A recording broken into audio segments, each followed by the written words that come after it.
NATO said it would increase its military presence in the Baltic Sea to protect against critical infrastructure damage. Negotiators are meeting in Doha to finalize the details of a ceasefire deal between Israel and Hamas.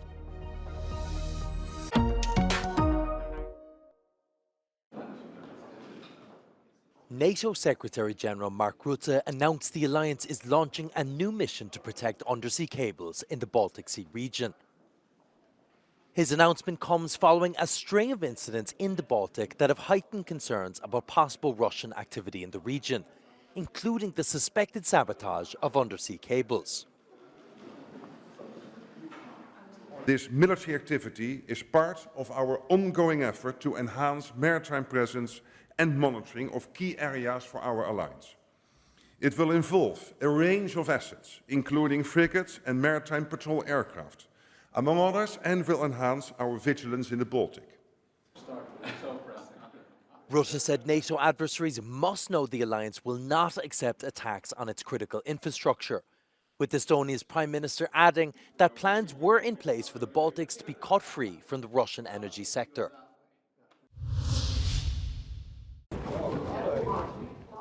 German Defense Minister Boris Pistorius arrived in Kyiv on Tuesday on an unannounced visit. He said his visit aims to underscore strong support for Ukraine from European NATO members ahead of the start of US President-elect Donald Trump's term next week. Und deutlich zu machen, dass dabei Deutschland natürlich als größter NATO-Partner in Europa eine besondere Rolle spielt, so wie in den letzten 3 Jahren auch. Und außerdem geht es Weiterentwicklung der Zusammenarbeit und der Unterstützung. His visit comes a day after he met with his counterparts from France, the UK, Italy, and Poland near Warsaw to discuss coordinated efforts in defense spending.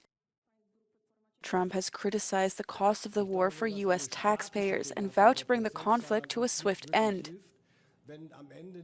He also made it clear that he wants to shift more of the Ukraine burden onto Europe, calling on NATO members to increase defense spending to 5% of GDP. While Pistorius stressed Germany's commitment to Ukraine, he also said 5% was an unrealistic target.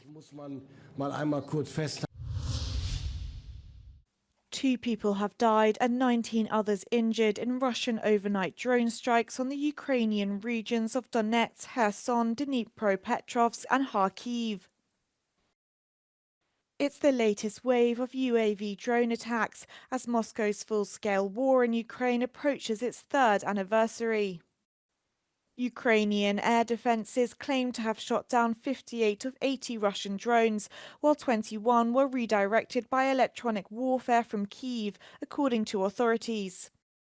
Meanwhile, a drone strike reportedly hit a chemical plant in the Russian Republic of Tatarstan overnight, causing gas tanks to set on fire.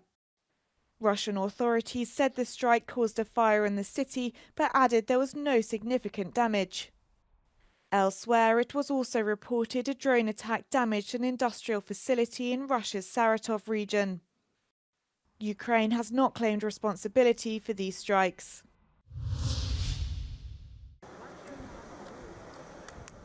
A ceasefire deal between Israel and Hamas may be close to coming to fruition as negotiators meet on Tuesday seeking to finalize its details. Mediators reportedly gave Israel and Hamas a final draft of the agreement after a midnight breakthrough. If successful, it would lead to the biggest release of Israeli hostages since the early days of the war. Meanwhile, Israeli strikes on Gaza remain intense. Several strikes hit areas throughout the Gaza Strip overnight and early on Tuesday, killing dozens. A growing number of Israeli soldiers have started to speak out against Israeli conduct in Gaza and are refusing to continue serving if a ceasefire is not secured. They say they saw or did things that crossed ethical lines. At the same time, around 1,000 Israelis demonstrated against a ceasefire deal in Jerusalem, shouting slogans against humanitarian aid delivery to Gaza, prisoner exchanges, or relinquishing conquered territory. They say the government should release the hostages only through victory over Hamas.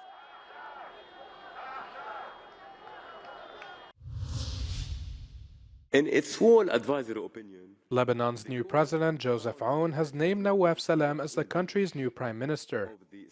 Salam got the backing of 84 deputies from the 128-seat parliament, while incumbent caretaker Prime Minister Najib Mikati only received 9 votes. وبعد أن تشاور مع السيد رئيس مجلس النواب وأطلعه على نتائجها رسمياً، استدعى رئيس الجمهورية القاضي نواف سلام لتكليفه تشكيل الحكومة. to suggest Nawaf, a prominent diplomat and current president of the UN's top court, the International Court of Justice, has long been linked with the job. His candidacy, however, has always been opposed by the Hezbollah parliamentary bloc, who accuse him of being a puppet of the US. 34 legislators abstained from the vote, among them members of Hezbollah. Salam's appointment as prime minister ends more than 2 years of caretaker governance headed by Najib Mikati. Salam has a difficult job ahead, as he has the responsibility of rebuilding the country battered by 14 months of war with Israel. He is also expected to carry the country out of a years-long economic crisis, which has crippled the Mediterranean nation. Salam comes from a well-known family. His uncle Sa'ib Salam was one of the leaders who fought for Lebanon's independence from France. Sa'ib and his son Tammam both went on to become prime ministers. It's unclear whether Nawaf Salam plans to resign from his post as head of the ICJ. He's expected to arrive to Lebanon on Tuesday to meet with the president, who will officially designate him as the next premier. For many Lebanese, the appointment of both a new president and a new prime minister is a sigh of relief and hope for better days ahead. Spain is preparing to implement a 100% tax on property purchases made by buyers outside of the EU.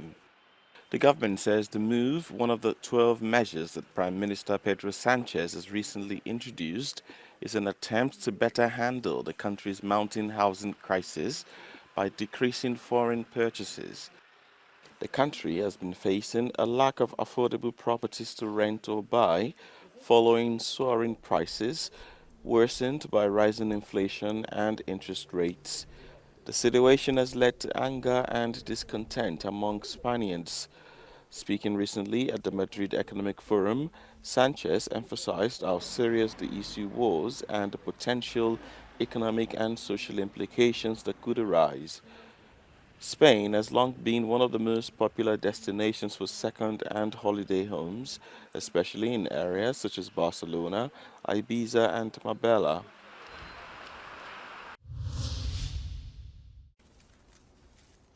More animals are continuing to be preemptively killed in Germany following the first outbreak of the foot-and-mouth disease in the country in 35 years.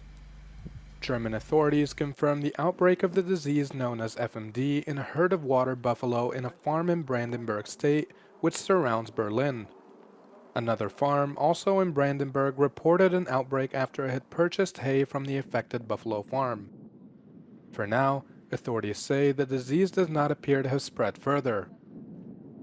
Zum gegenwärtigen Zeitpunkt können wir nicht sagen, ob es bei dem einen Betrieb bleibt oder ob weitere Betriebe betroffen sind. Wir hoffen natürlich gemeinsam mit unseren Tierhaltern, gemeinsam mit der betroffenen exportorientierten Wirtschaft, dass es sich um einen eingegrenzten Bereich handelt. Germany's last FMD case was in 1988. The new outbreak signals strong economic consequences for the country. Berlin will now not be able to acquire veterinary permits to transport animals outside the European Union. The export of animal products like meat and dairy will also likely suffer as countries instate bans on German imports, straining a multi-billion euro per annum industry. Die wirtschaftliche Dimension ist natürlich erheblich. Deutschland hat einen so roundabout 10 Milliarden Euro Umsatz- und Produktwert mit tierischen Produkten, mit diversen Drittländern, von denen das Vereinigte Königreich der wichtigste ist. More tests are being carried out on animals in farms in the outbreak vicinity. Officials say the primary goal is to ensure the containment of the disease. Freezing temperatures have brought heavy snow to the mountainous areas of southeastern Europe. Albania has closed 77 schools after heavy snowfall cut off several villages. The military is helping to clear roads and carry out emergency services in some areas. Bulgaria, North Macedonia, and Italy also issued weather alerts and closed schools due to heavy snowfall, which is expected to cause disruptions throughout the week. In lower altitude areas, the cold temperatures have also brought flood risks. Sicily issued a yellow alert on Tuesday due to heavy thunderstorms for the entire island. France has also issued an orange flood warning in the north, and there are avalanche alerts across the Western Alps. Cold air coming from Northeastern Europe has brought low temperatures throughout the rest of the continent as well, expected to last all week. A new wildfire has broken out in the Californian city of Oxnard, which is located in Ventura County next to Los Angeles. The fire began in a dry riverbed late on Monday night, and the flames are continuing to burn across the county's agricultural areas. It comes as firefighters intensify their efforts to contain the blazes in Los Angeles, as forecasts show powerful winds could arrive over the next 24 hours. The winds in Southern California are predicted to pick up early on Tuesday and continue through until midday on Wednesday, according to the National Weather Service. They are not expected to reach the hurricane forces of last week, but LA's county fire chief says they could ground firefighting aircraft. Additional water tankers have been dispatched to the county, while crews and fire engines are stationed near vulnerable spots where any new spark could turn into an inferno.